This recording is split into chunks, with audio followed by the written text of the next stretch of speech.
มารักกันเนาะกอดคอกันไว้ดีกว่าไม่คงไปว่าจริงไหมแก้วตาของพี่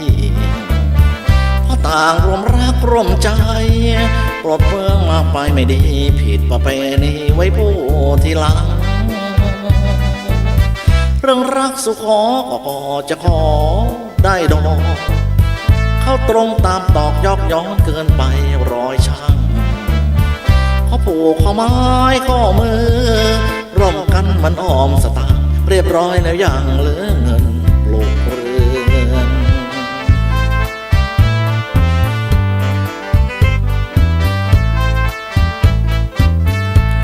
ลูกสาวคนเดียวขอปองข้องเกี่ยวขี้เหนียวเหลือเกินจะขึ้นเป็นเงินเหลือเกินนะช่างแช่เชื่อ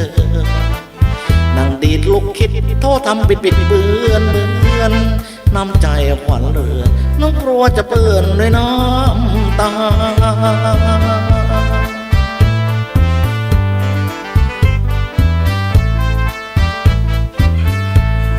สะเดากลางดงพอแตกไม่อ่อนเป็นพุ่มเป็นพวง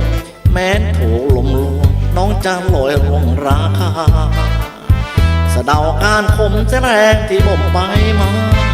น้องเอ่ยโศกาน้องจะศพหน้าอกใครกัน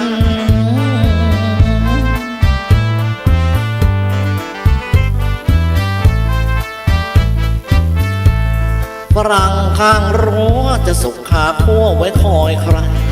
อีกนานเท่าไรขอแรงจงได้จำนั้นหากจะให้ซอยก็จงค่อยๆพูดกันเดี๋ยวแม่รู้ทันจะต้องนอนฟันข้างเปียง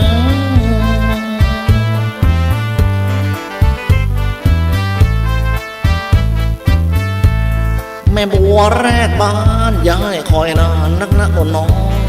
เรือล่มในหนองและทองคงไม่นายนี้ช่วยบอกแม่นะเชื่อใจเราจะได้ดีเรือร่มทั้งทีก็อย่าให้มีใครงม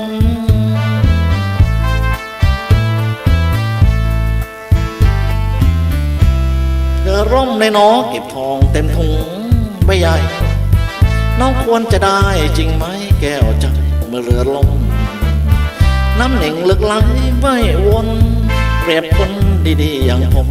น่ารักนิยมผมเป็นคู่คร